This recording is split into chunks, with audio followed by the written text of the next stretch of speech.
Body which is slowly growing, 2 दिन का गांठ नहीं और 4 साल का गांठ नहीं, ये कैंसर नहीं होगा। स्लोली ग्रोइंग, खास करके पेनलेस होता है, शुरू में तो दर्द नहीं करता है, दर्द लेट स्टेज में करता है, तो ये कैंसर हो सकता है, बायोप्सी कराना चाहिए। अब ऑर्गन वाइज अगर हम ले, ऊपर से ब्रेन ट्यूमर का लक्षण हुआ हेडेक। हेडेक 1000 प्रकार का होता है। ऐसा हेडेक जो मरीज बोले कि नींद उठा देता है भोर में। हम लोग को आज तक ऐसा कोई हेडेक नहीं हुआ है कि जो 3 बजे भोर में मेरा नींद खुला हो या आपका। ऐसा हेडेक जो भोर में नींद खुले वो ब्रेन ट्यूमर है।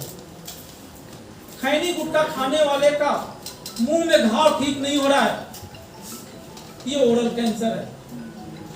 कुछ लोग बोलते हैं कि डॉक्टर साहब आप खैनी गुटखा पूछ रहे हैं, जिंदगी में तो हम छुए तक नहीं है, हमको क्यों मुंह का कैंसर हुआ? पूछते हैं कि भैया दांत कभी कटता था बार बार आपका गलफड़ा? तो किसी भी शरीर का ऑर्गन जिसको बार बार इरोड कीजिएगा, खरोदिएगा, वो कैंसरस हो जाता है। तो इस बंदे का नुकीली दांत से इसका बकल म्यूकोसा बार बार इंजरी होता था, वो कैंसर का एक प्रमुख कारण है। आवाज का खसखसाना, एक टीचर का आवाज हमेशा खसखसाता है। सोर थ्रोट हो तो 2 दिन से, किसी का जन्म जात रहता है, लेकिन महीने 2 महीने से एक बीड़ी सिगरेट पीने वाला 6 महीने से बोले कि आवाज खसखसा रहा है, उसको या तो आवाज के बक्से का कैंसर है या फेफड़े का 4थे स्टेज 3री स्टेज का कैंसर हो गया है। रिकरेंट लैरिंजियल नर्व, ये होर्सनेस ऑफ वॉइस सिंपल है। बलगम में खून आना, छाती में पानी आना, एक सिंपल सा एक्सरे या सीटी स्कैन कर लेंगे। टीबी का और फेफड़े का कैंसर का लक्षण शुरुआती दौर में बराबर होता है। एक बुजुर्ग होंगे जिनका 50 साल से ज्यादा उम्र होगा, वो बोलेंगे कि बेटा हम रोटी नहीं खा पाते हैं, दूध पानी पी लेते हैं, बेटा लोग जबरदस्ती खिलाता है, 2-3 दिन बाद सब उल्टी हो जाता है जो खाए रहते हैं। ये खाने की नली इसोफेजिकस का कैंसर है। तो लिक्विड चला जाता है क्योंकि वो रिस्क के साइड से चला जाता है, लेकिन रोटी सब्जी या जो भी सॉलिड पार्टिकल रहता है 1-2-3 दिन तक स्टोर होता है, फिर बाहर निकल जाता है। गॉल ब्लैडर कैंसर का लक्षण शुरुआती दौर में कुछ नहीं होता है। यही विडंबना है, सैड पार्ट है कि अगर हमारे यहाँ ले तो बिहार में gall bladder cancer most common cancer है, जबकि हमारे यहाँ कोई डाटा नहीं है इसका। गॉल ब्लैडर लीवर से जस्ट सटा हुआ है, तो कोई भी उसका कैंसर होता है तुरंत जॉन्डिस के रूप में प्रेजेंट करता है। अर्ली स्टेज में स्टेज 1-2 रेयरली हमको मिलता है, और जब जॉन्डिस हो जाता है तो जनरली लाइलाज हो जाता है। पेट के कैंसर का लक्षण 50 साल के ऊपर के बोलेंगे कि जिंदगी में कभी कब्जियत नहीं हुआ था, लेकिन इधर कब्जियत होने लगा है, या हीमोग्लोबिन कम से 4 ग्राम हीमोग्लोबिन, 6 ग्राम हीमोग्लोबिन 50-55 साल के आदमी लेके आए, तो जरूर उनका स्टूल का टेस्ट, एक सिंपल स्टूल का टेस्ट है, वो हर जगह होता है।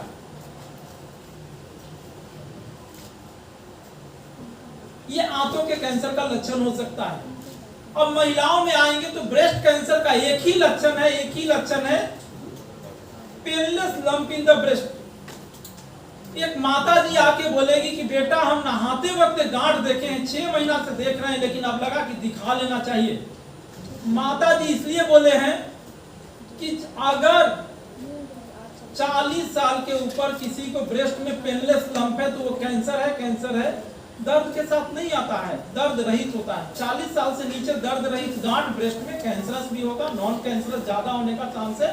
फाइब्रोएडिनोमा, फाइब्रोएडिनोसिस, जो दर्द करेगा वो इंफेक्शन है या कुछ और है। सर्वाइकल कैंसर का एक ही लक्षण है शुरुआती दौर में पोस्ट कोइटल स्पॉटिंग। पेशेंट अगर ये हिस्ट्री दे दिया पोस्ट कोइटल स्पॉटिंग 1-2 बूंद, आपने पहली स्टेज में सर्वाइकल कैंसर पकड़ लिया और आप इसको जड़ से ठीक करवा दोगे। बाकी 3री-4थी स्टेज में लाइफ बढ़ता है और कुछ नहीं। ओवेरियन कैंसर में अर्ली सैटिस्फैक्शन बोलेगी कि बेटा एक रोटी खाते हैं तो पेट भर जाता है, भूख लगता है। ये ओवरी कैंसर का लक्षण है जो हम भी नेग्लेक्ट करके भूल जाते हैं और गैस की दवाइयां लिखते हैं। ब्लड कैंसर का लक्षण है टीबी का लक्षण जैसा, शाम को बुखार आना, वजन कमना, कमजोरी होना। इसके अलावा एक सीबीसी कर लीजिए, 200, 250, 300 की जांच, हीमोग्लोबिन कम, प्लेटलेट कम या ज्यादा रहेगा, और WBC कम या ज्यादा रहेगा। ब्लड कैंसर एक्यूट ल्यूकीमिया अगर मिले, AML ALL, ये रोड एक्सीडेंट के माफिक है, तुरंत ट्रीटमेंट करना है, जड़ से ठीक हो सकता है। जहां क्रॉनिक ल्यूकीमिया CLL CML मिले, इसमें आराम से हम ट्रीटमेंट कर सकते हैं। लंबी दवाइयां, टारगेटेड ट्रीटमेंट, CML जिसने क्रांतिकारी लाया कैंसर के इलाज में, ग्लीवेक इमिटिनिव एक दवाई से शुगर और ब्लड, जैसे ब्लड प्रेशर की एक छोटी सी टैबलेट होता है, उसी तरह ये पेशेंट इमिटिनिव की टैबलेट खा के जड़ से ट्रीटमेंट होता है।